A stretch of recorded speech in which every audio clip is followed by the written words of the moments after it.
하나님께 소망을 두고 사는 우리 복된 성도들이 되시기를 주님의 이름으로 축원합니다. 교과서에도 실린 소설이 있죠. 19세기 초 미국의 작가 나다니엘 호섬이 지은 큰 바위 얼굴이라는 소설이 있습니다. 미국 뉴햄프셔 주의 프랑코니아 주립공원의 캐넌산에 있는 자연 암석을 주제로 한 그런 단편 소설입니다. 주인공 어니스트라는 소년의 집 앞에는 아주 큰 바위가, 저렇게 생긴 바위가 장엄하고 인자한 얼굴을 하고 서 있습니다. 사람들은 그 바위를 불러 큰 바위 얼굴이다 이렇게 불렀고, 그 마을에는 이런 전설이 있었어요. 큰 바위 얼굴을 닮은 훌륭한 인물이 반드시 우리 가운데 이 고장에 태어나게 될 것이다. 어니스트는 어려서부터 이 예언을 믿고 반드시 성취되면 그 성자를 만나보는 것이 그의 평생의 소원이었습니다. 그래서 그는 매일 그 집 앞에 있는 큰 바위의 얼굴을 바라보며 살아갔습니다. 그러던 차에 마을에는 큰 바위 얼굴이 아닐까 하는 사람들이 몇 번 나타났어요.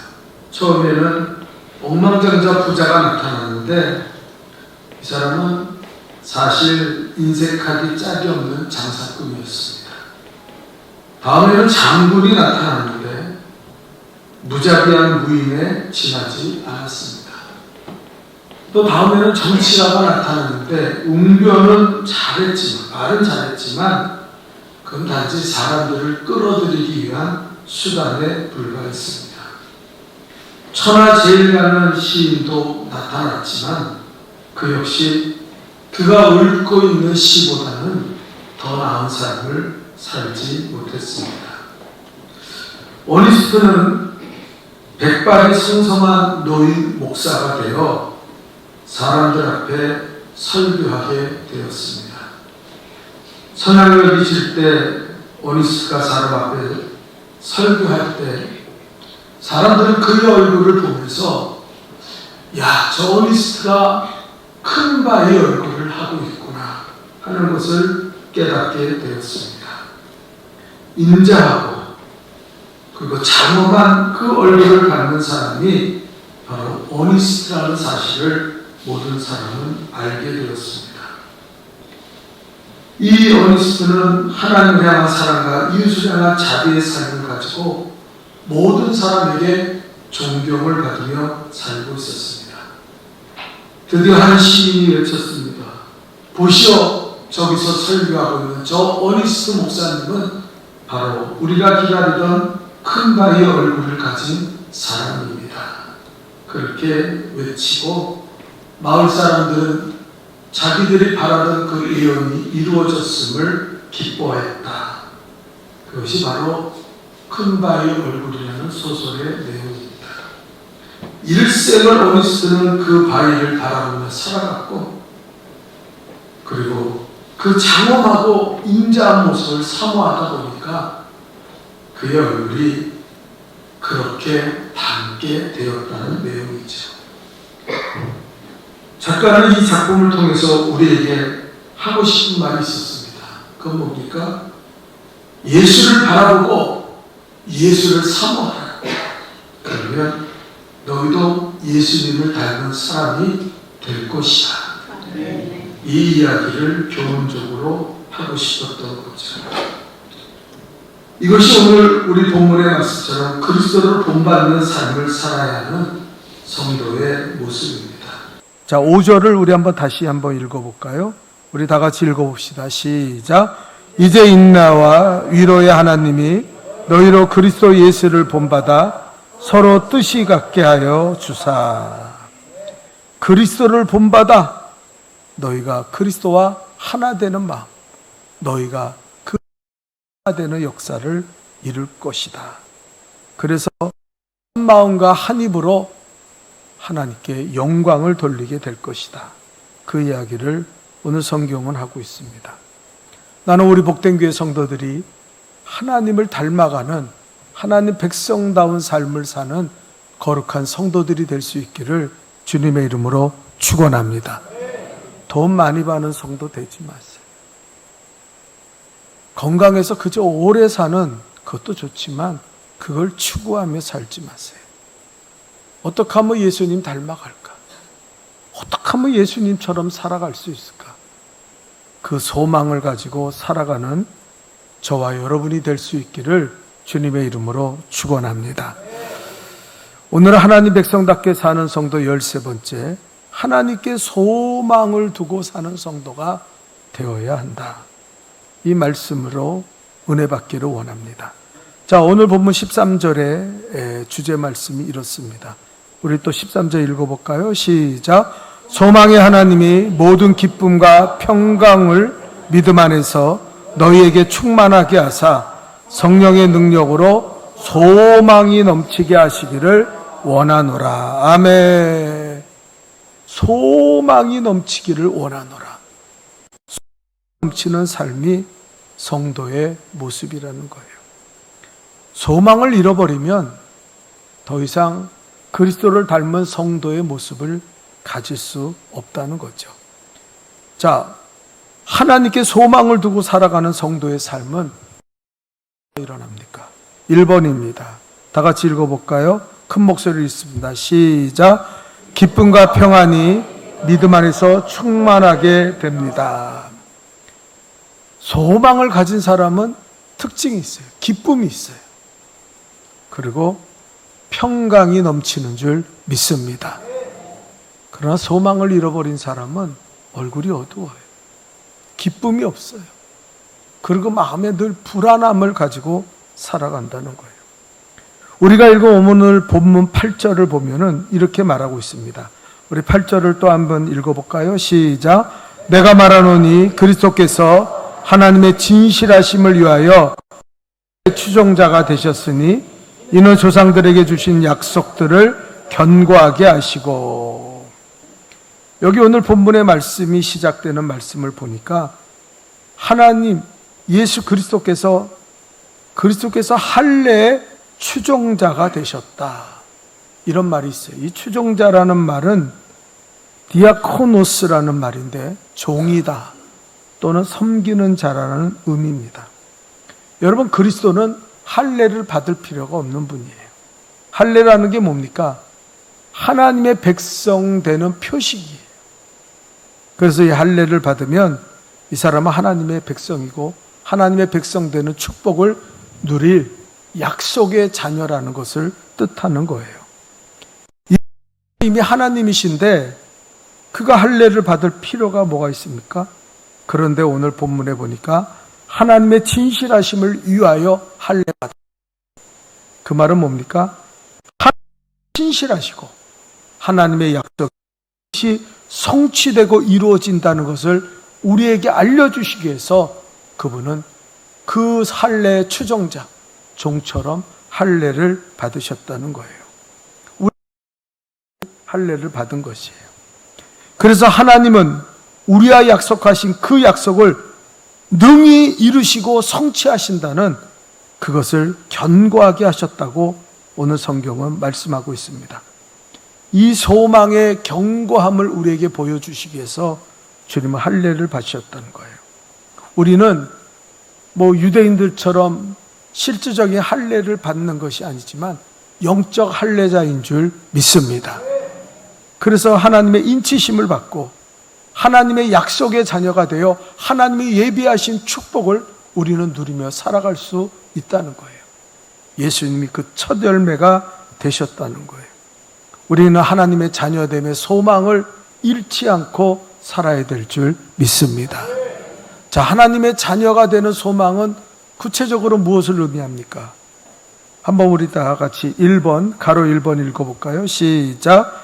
하나님이 나를 택하여 주셨다는 소망을 가져. 하나님이 나를 택하셨어요.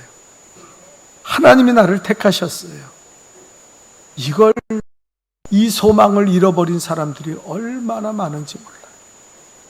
여러분, 오늘 본문 9절과 10절에는 이렇게 말하고 있어요. 9절과 10절을 읽어볼까요? 우리 한번 다 같이 읽읍시다. 시작. 이방인들도 그 긍휼하심으로 말미암아 하나님께 영광을 돌리게 하려 하심이라. 기록된 바 그러므로 내가 열방 중에서 주께 감사하고 주의 이름을 찬송하리로다 함과 또 이르되 열방들아 주의 백성과 함께 즐거워하라 하였으며. 아멘. 여러분, 오늘 성경에 뭐라 그럽니까? 하나님께 영광을 돌리려고, 그리고 우리 안에 감사가 넘치고 주를 찬송하며 기쁨으로 함께 하시기 위해서 주님은 우리에게 이 모든 것을, 이 소망을 우리에게 허락해 주셨다는 거예요. 그 소망의 핵심이 뭐냐면 하나님이 나를 택하여 주셨다는 거예요. 여러분, 이건 놀라운 사건이에요. 하나님이 나를 택했다. 영접하는 자 곧 그 이름을 믿는 자들에게는 하나님의 자녀가 되는 권세를 주셨다 그랬어요. 여러분, 우리가 내가 노력해서 예수 믿었어요. 내가 막 그냥 쥐어짜듯이 막 힘써서 예수 믿은 사람 없어요. 근데 이상한 게요, 은혜로 선택받아 하나님의 자녀가 됐는데 너무나 많은 사람들이 마치 자기가 노력하고 힘쓰고 애써서 자기 공로로 구원받은 것처럼 착각하는 사람들이 너무 많다는 거예요. 여러분, 요한복음 15장 16절에 보면 이렇게 말씀하십니다. 띄워주세요. 요한복음 15장 16절. 다 같이 읽읍시다. 시작. 너희가 나를 택한 것이 아니요 내가 너희를 택하여 세웠나니. 아멘. 여러분, 이 말씀의 의미가 뭔지 아세요? 이 말씀의 의미가 하나님이 택했다는 거는요, 하나님은 실수가 없고 실패가 없는 분인 줄 믿습니다. 나를 택하면요, 나는 구원을 잃어버릴 수가 없어요. 왜요? 하나님이 택했기 때문에. 나는 축복을 잃어버릴 수가 없어요. 나는 승리하게 됩니다. 왜요? 하나님이 나를 택했기 때문에. 하나님은 실수가 없어요. 만약에 하나님이 나를 택했는데 내가 구원을 잃어버리고 내가 실패하고 내가 아주 그냥 지독하게 불행한 삶을 살아간다? 그건 하나님이 실패했다는 걸 의미해요. 이건 말도 안 되는 소리예요. 만약에 내가 하나님을 택했다고 생각해 보시죠. 나는 수시로 바뀌어요. 변덕이 들끓듯 하지요. 그래서 좋으면 해거리다 면 얼마나 불평하고 원망합니까? 그러니까 우리의 구원은 사라지게 돼요. 근데 내가 택한 것이 아니라 하나님이 나를 택해 주셨다. 그래서 나는 승리할 수밖에 없다. 이것을 오늘 성경은 우리에게 소망을 가지고 붙잡으라는 거예요. 여러분, 소망 중에 소망이 뭡니까? 나를 택했다는 거예요. 세상에서 별 볼 일 없습니까? 세상에서 뭐 그렇게 돈 많고 뭐 자랑할 것이 없습니까? 그거 아무것도 아니에요. 정말 중요한 거는 하나님께서 나를 택했다는 거예요. 수만 명 중에 수천만 명 중에 나를 택하셔서 하나님의 거룩한 백성으로 삼아주시고 예수 믿게 만들고, 그리고 나를 통하여 천국과 영생의 백성이 예비하셨다는 거예요. 이 소망이 우리를 승리하게 만드는 줄 믿습니다. 여러분, 우리가 때로는 예수를 믿다 보면 어려운 문제를 만나죠. 때로 그때 우리는 어떻게 됩니까? 때로는 나에게 실망할 때가 있어요. 저 예수 믿으면 하나님 백성답게 살아야 되는데 여전히 옛사람의 습관이 있고, 그리고 불신자처럼 행동하는 게 있어요. 그때 마귀는 틈타고 뭐라 그럽니까? 야, 하나님은 너를 택하지 않았어. 하나님은 너를 버렸어. 하나님은 너를 사랑하지 않아. 그래요. 그러니까 하나님은 나를 버렸나? 하나님 나 같은 거 사랑할 리가 없지. 근데 하나님은 그렇지 않아요. 우리는 그런 마귀의 유혹을, 마귀의 그 정죄함을 예수의 이름으로 벗어버리고 하나님은 나를 택해 주셨다. 나는 하나님의 백성이다. 하나님의 자녀다. 그 소망을 가지고 살아야 돼요. 로마서 11장 29절에 뭐라고 말씀하십니까? 네. 11장 29절 다 같이 읽어봅시다. 시작. 하나님의 은사와 부르심에는 후회함이 없느니라. 하나님의 은사와 부르심 실수가 없어요. 후회함이 없는 줄 믿습니다. 여러분 한 사람 한 사람은 하나님이 택하신 자들, 하나님의 귀한 존재인 줄 믿습니다. 이 소망을 우리는 붙잡고 사는 거예요. 세상 사람 뭐라 그래도 뭐 세상에서 어쩌고 저쩌고 뭐 드러낼 거 없고 뭐 가난하고 힘들고 어렵고 그거 아무 소용없어요. 중요한 건 하나님이 나를 이 자존감을 가지고 사시기를 주님의 이름으로 축원합니다. 하나님이 나를 택해 주셨다는 거예요. 네? 남보다 못나면 어때요? 남보다 좀 가진 게 없으면 어때요? 아무 소용없어요. 하나님이 나를 택했다면 나는 이 소망을 붙잡고 승리하게 되는 줄 믿습니다. 두 번째 우리가 가져야 될 소망은 무엇입니까? 2번 다 같이 읽읍시다. 시작. 모든 것을 다스리는 주님이 나와 함께 하신다는 소망을 가져야 합니다. 자, 오늘 본문 12절에는 이렇게 말합니다. 다 같이 읽어봅시다. 시작. 또 이사야가 이르되 이새의 뿔이 그 열방을 다스리게 일어나시는 이가 있으리니 열방이 그에게 소망을 두리라 하였느니라. 여러분, 이새의 뿌리가 누구예요? 다윗이 이 아버지가 이새잖아요. 다윗의 자손 예수 그리스도를 의미하는 줄 믿습니다. 여러분, 그분은 어떤 분이에요? 오늘 성경에 보니까 열방을 다스리는 분이다. 열방을 다스리는 분이에요. 우리가 이 소망을 붙잡고 살아야 될 줄 믿습니다. 여러분, 어떨 때 우리가 좀 더 좋은 환경, 좋은 좀 조건, 뭐 어떤 사람은 그래요. 재벌 아버지 밑에서 태어났으면 내가 아주 그냥 수지 맞고 살 텐데. 그렇습니까? 여러분은 하나님의 자녀예요. 예수님의 자녀예요. 예수 믿은 사람들은요, 열방 모든 것을 다스리시는 예수님이 나와 함께 하신다는 사실에 소망을 걸고 살아야 됩니다. 절망하지 마세요. 좌절하지 마세요. 남들을 부러워하며 살지 마세요. 열방을 다스리는 하나님이 모든 것을 이루시고 성취하실 것을 믿는 그 소망을 가지고 살아갈 수 있기를 축원합니다. 성경에 보면 뭐라 합니까? 잠언서 3장 16절을 띄워주세요. 잠언서 3장 16절 다 같이 읽어봅시다. 시작. 그의 오른손에는 장수가 있고 그의 왼손에는 부귀가 있나니. 여러분, 살고 죽는 권세가 주께 있음을 믿습니다. 장수가 주께 있어요. 분명히 주님이 선언하셨어요. 그리고 부귀도 주님의 것이에요. 여러분이 부자가 되면 감당할 수 없으니까 하나님이 물질을 잠시 미룰 뿐이지, 여러분이 쓰고 넘쳐야 될 모든 것들을 하나님 그 필요를 채우시는 분인 줄 믿습니다. 또 잠언서 8장 18절에 보면 이렇게 말씀하십니다. 다 같이 읽어볼까요? 시작. 부귀가 내게 있고 장구한 재물과 공의도 그러하니라. 아멘. 부귀가 누구에 있대? 주님께 있어요. 장구한 재물, 여러분 돈 좋아하죠? 하여튼 돈 때문에 얼마나 속 썩고 돈 때문에 얼마나 또 좀 생기면 기뻐하고 그렇잖아요. 그 장구한 재물도 하나님께 있다는 거예요. 여기에 소망을 걸어야 돼요. 내 힘과 내 능력으로 하는 게 아니라는 거예요. 근데 우리는 자꾸 이 소망과 믿음을 잃어버려요. 환경이 나빠서, 지금 전쟁 중이니까 모든 것이 내 뜻대로 안 돼. 나는 이제 실패하나 보다. 아니요.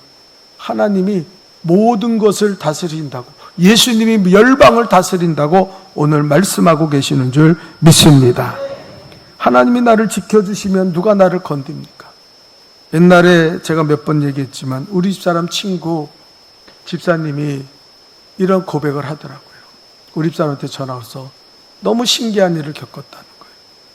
그 아들이 하은이라는 아들이 있는데, 하나님의 은혜라고 지은 아들인데, 그 유치원 때 이제 이렇게 수련회 같은 걸 가서 그 이제 시골이니까 캄캄하잖아요. 빛이 없고. 그러니까 담력을 좀 키운다고 애들을 다 끄집어내 갖고 논두렁에 갖다 놓고 저기서 저기까지 갔다 오라고 그렇게 한 거예요. 그러니까 이 하은이를 비롯해서 애들들이 막 울고 난리, 안 간다고, 무서워 죽겠다고 막 이러고 떠는 거예요. 그러니까 이 집사님이 그 아들의 손을 붙잡고, 하은아, 하나님이 함께 계실 거야. 엄마가 기도할 테니까 너 걱정하지 마. 기도해주고 보냈어요. 울면서 떠났던 애가 돌아올 때 보니까 펄쩍펄쩍 뛰면서 막 좋아서 오는 거예요. 그 이 집사님이 너무 이상해서, 야, 하은아, 무섭지 않았어? 그러고 물어봤더니, 엄마, 하늘에서 이만한 손이 내려오더니 나를 보호하시는 거야. 나를 지켜줬다는 거야. 하나도 무섭지 않다는 거예요. 여러분, 이 소망을 가지고 살아가시기를 축원합니다. 세상에 무슨 일이 있고 두쪽난다고 해도 하나님의 손이 나와 함께 하시면은 우리는 결코 망하지 않아요. 우리는 실패하지 않습니다. 하나님의 소망의 손이 나를 지켜주시고 보호해 주신다는 거예요. 여러분, 우리는 의심할 때가 있죠. 하나님 나를 버리시지 않았나? 왜 하나님 나에게 고통을 주십니까? 하나님 나를 떠나지 않았나? 아니에요. 히브리서 13장 5절에 보니까 이렇게 말씀하셔요. 우리 한번 다 같이 읽어봅시다. 시작. 내가 결코 너희를 버리지 아니하고 너희를 떠나지 아니하리라. 아멘. 주님의 말씀입니다. 아멘이에요? 아멘입니까? 나는 결코 너희를 버리지 않고 떠나지 않는다고 말씀하셨어요. 이게 우리의 소망이에요. 그래서 성경은 뭐라는, 낮에 해가 너를 상치 못하며 밤에 달도 너를 해치지 못할 것이다.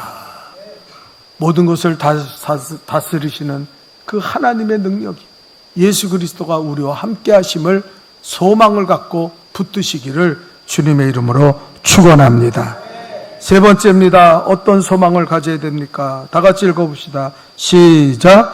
여호와 이레이신 하나님을 믿고 소망해야 합니다.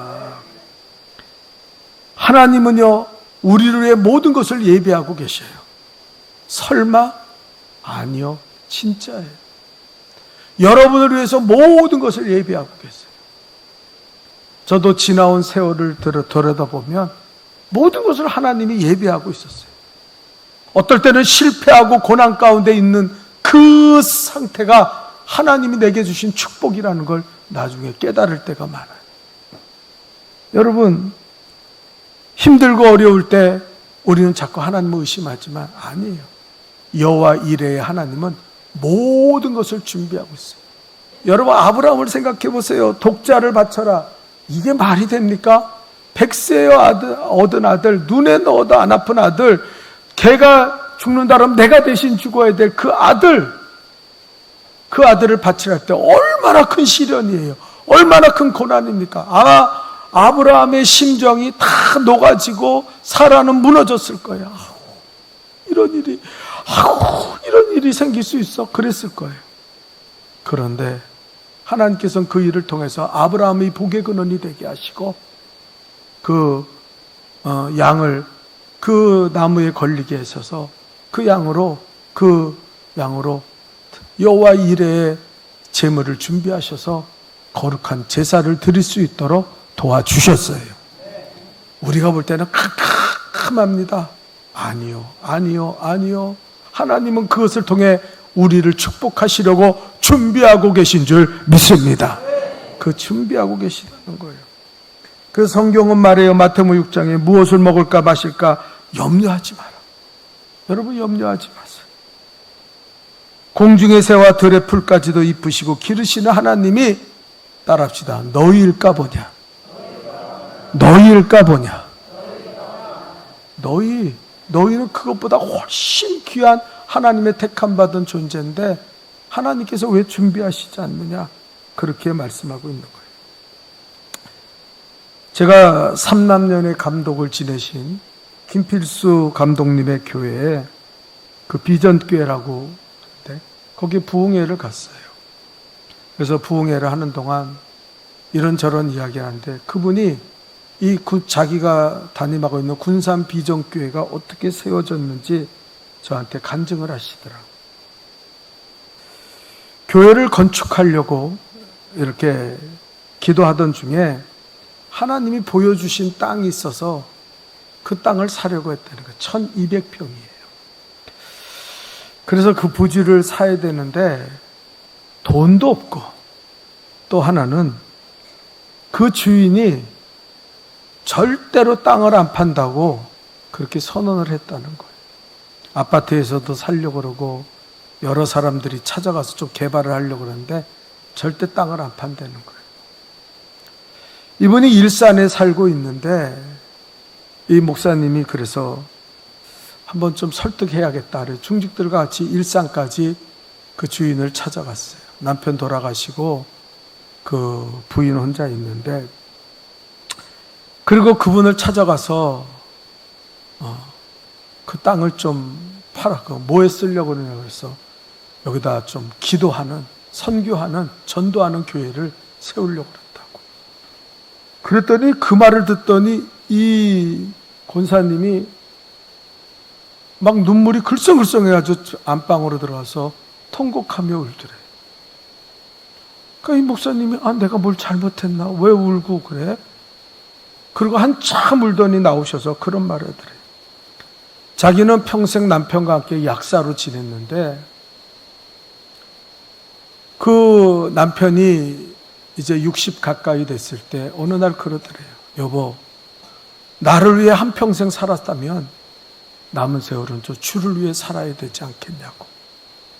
내가 지금 나이는 많지만 목사가 돼서 하나 복음 전하고 좀 전도하며 살았으면 좋겠다고. 그래서 군소신학교에 가서 목사 안수를 받고 그리고 목회자가 돼서 살았는데 얼마 가지 못해서 개척하고 교회를 하다가 돌아가셨다는 거예요. 근데 그분이 유언으로 뭐라 그러냐면 군산에 있는 그 땅 1200평은 반드시 내가 교회를 지으려고 한 건데 교회를 지으는 땅으로 남겨두라고 그렇게 얘기해.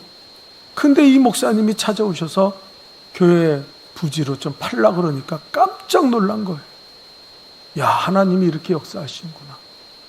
그래서 두말 않고 팔아야죠. 거기다 하나님의 교회 지어주세요. 전도하는 교회, 복음 전하고 선교하는 교회를 지어주세요. 목사님, 그 땅이 지금 8억이 넘게 받을 수 있지만 제가 5억에 교회에다 넘길 테니까 3억 깎아드릴 테니까 그가 거기다 교회 지으시라고. 그렇게 그 땅을 넘겼다는 거예요. 그래서 그 목사님이 너무 기뻐서 야, 여호와 일의 하나님이시구나. 그래서 그 땅을 사서 교회를 짓는데 그 당시 뭐 교회가 교세도 없고 그러니까 교회를 지을 만한 힘이 없었어요. 겨우 1층을 올리고 2층, 3층 올려야 되는데 도저히 못 올리는 거예요. 그래서 거기다 천막을 씌워놓고 그냥 날마다 빌린 돈 이자나 갖고 있는데 정말 한심하더라는 거예요. 눈물로 기도하고 있는데 그 맞은편에 이제 아파트 대단지가 들어오거든요. 근데 어떤 장로님 한 분이 천막교회로 오더니 아유, 여기 교회를 짓는데 왜 이렇게 빨리 교회를 못 짓냐고 물어보더래요. 그래서 왜 못 짓냐고, 돈이 없어서 못 짓지. 그랬더니 그래요? 그렇군요. 그러더니 제가 좀 도움이 됐으면 좋겠는데, 그분이 한양대학교 교수님이래요. 근데 이제 교수를 은퇴하고 여기 군산에 내려와 살려고 그 아파트 청약을 했고 그 아파트로 들어가려고 준비 중인데 거기 임원을 하고 있는 거예요. 그 조합의 임원을. 그래서 그분이 가서 아파트에 회의할 때 얘기했다는 거예요. 지금 아파트 짓느라고 소음이 막 가득하고 먼지가 나는데 저 맞은편에 교회 짓는데 우리 때문에 얼마나 피해보냐고. 그러니까 이거 보상을 해줘야 되지 않냐고. 그랬더니 다른 사람들이 다 그냥 그럽시다 그래가지고 8천만 원을 들고 왔더래요. 원하지도 않는 보상금을 주면서 이거 갖고 얼마 안 되지만 힘내서 교회 건축 다시 시작하라고. 그리고 얼마 후에 있던 있으니까 군산시에서 연락이 왔어요.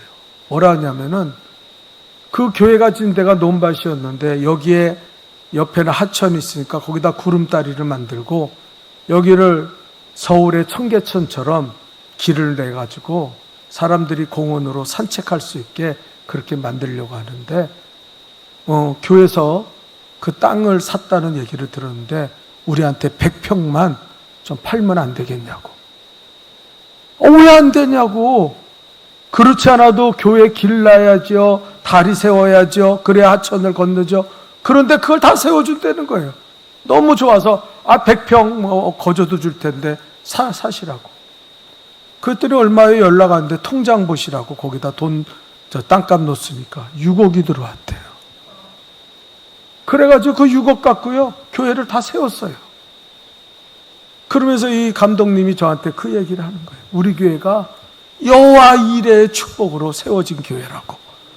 우린 돈 한 푼 없고 교인도 없을 때 이 교회를 하나님이 세워주시고 우리 주변에 공원을 다 만들어주고 구름다리까지 넣어줘서 지금 우리 주변 보시면 알겠지만 얼마나 아름다우냐고 그렇게 이야기하시더래요. 여러분, 하나님은 여호와 이레의 하나님이신 줄 믿습니다. 소망을 가지세요. 나는 부족하고 나는 없고 나는 아무것도 아닌 것 같아도 여호와 이레 하나님이 나의 앞길을 시온의 대로같이 열어주시려고 예비하고 준비하고 계신 줄 믿습니다. 좌절하지 마세요. 절망하지 않기를 주님의 이름으로 축원합니다. 마지막 두 번째입니다. 다 같이 읽어봅시다. 시작. 소망을 가져야 합니다. 자, 13절 다시 한번 읽어볼까요? 시작. 소망의 하나님이 모든 기쁨과 평강을 믿음 안에서 너희에게 충만하게 하사 성령의 능력으로 소망이 넘치게 하시기를 원하노라. 우리가 소망이 넘치려면요, 첫째는 믿음 안에 있어야 돼요. 아멘입니까? 믿음이 충만해요. 아브라함이 로마서 4장에 보니까 너에게 자식을 주는데 너는 많은 민족의 아비가 되고 사라는 많은 민족의 어미가 될 것이다. 아이고, 하나님, 자식 한 명도 없는데 무슨 하나님은 저런 소리를 하시나. 거기다가 아브라함이 보니까, 기다리다 보니까 자기의 태가 다 죽었어요. 사라의 태가 다 죽었어요. 생식의 능력도 없는데 무슨 아기를 낳습니까? 근데 놀라운 사건은 로마서 4장에 기록되기를 아브라함은 소망의 믿음을 버리지 않았다는 거예요. 그래서 능히 하나님이 이루실 것이다. 그렇게 믿었고 하나님은 그 믿음을 의로 여기셨다고 기록되어 있어요. 전지전능하신 하나님을 믿었습니다. 하나님 못할 게 없잖아요. 두 번째는 약속을 지키시고 그 약속을 이루시는 신실하신 하나님을 믿었어요. 이게 아브라함의 소망이었어요. 이 소망을 가지고 나갔더니 하나님은요, 의로 여기셨다 그랬어요. 따라합시다. 행위가 아니라 믿음으로 우리는 의로워진다. 아멘입니까? 참 이상한 건요, 처음에는 믿음으로 시작했던 사람들도 조금 지나면 자기 공로를 주장하고 자기 직분을 주장하고 목사가 제일 심해요. 내가 목사인데 나는 반드시 천국 가지. 여러분, 목사 지옥 갈 사람 많아요. 나는 뭐 잘났어. 나는 이렇게 교회를 헌신하고 많은 일을 했는데 내가 지옥 갈 리가 없지. 아니요. 여러분, 행동으로 의로워지는 것이 아니라 믿음으로 의로워지는 줄 믿습니다. 믿음 잃어버리면 끝나는 거예요. 그래서 소망이 생기려면 어떻게 돼요? 믿음이 충만해져요. 믿음은 어떻게 이루어집니까? 믿음은 성령의 기름 부음으로 이루어지는 줄 믿습니다. 여러분, 성령 충만할 때 성령이 우리와 함께 있어요. 하나님의 나라는 먹고 마시는 것이 아니라 오직 성령 안에서 의와 평강과 희락이라고 말씀하셨어요. 성령 충만이 떠나가면요, 믿음도 떠나가요. 소망도 떠나갑니다. 그래서 예수 믿는데 힘이 하나도 없어. 기쁨이 하나도 없어. 평강이 하나도 없어. 늘 두려워하고 염려하고 무슨 일이 터지면 아이고, 그 기우에 빠져 살아가게 된다는 거예요. 이사야 46장 11절에 주님은 약속하셨습니다. 우리 믿음을 띄워주세요. 이사야 46장 11절 그 앞부분에 있죠. 자, 다 같이 읽어봅시다. 시작. 내가 말하였은즉 반드시 이룰 것이요 계획하였은즉 반드시 시행하리라. 아멘. 여러분 믿습니까? 또 히브리서 10장 23절 25절도 한번 읽어봅시다.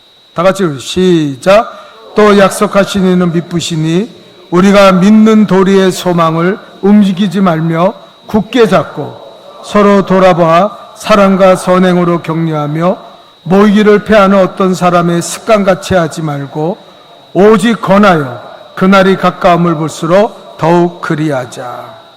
여러분, 사람들이 왜 모이지 않아요? 기도하지 않습니까? 왜 예배드리지 않습니까? 소망을 잃어버려서 그래. 에이, 뭐 나가서 기도한다고 응답되나? 아이, 뭐 나가서 예배드린다고 뭐 하나님이 뭐 역사하시나? 소망을 잃어버리면요 어떻게 됩니까? 모이기를 패하는 사람들의 습관처럼 살아가요. 오늘날 많은 성도들이 이거에 빠져 있어요. 소망을 잃어버리고 사는 거예요. 소망을 굳게 잡아야 되는데 소망이 없으니까 모이기를 패하고 그저 세상에 빠져서 캐세라세라 흘러가는 대로 살다가 에이, 뭐 천국 가면 되겠지 하는 아니란 생각을 가지고 살아간다는 거예요. 사랑하는 성도 여러분, 우리는 소망을 붙잡기 위해서 기도해야 될 줄 믿습니다. 믿음 안에 살게 하여 주옵소서. 하나님 성령 충만을 부어 주옵소서. 기도하지 않으면요 이 소망이 다 떠나가요. 소망을 잃어버린 사람은요 신앙생활을 감당할 길이 없어요. 우리가 이 믿음 안에서 성령 충만 안에서 이 소망을 붙잡고 승리하며 살아갈 수 있기를 주님의 이름으로 축원합니다.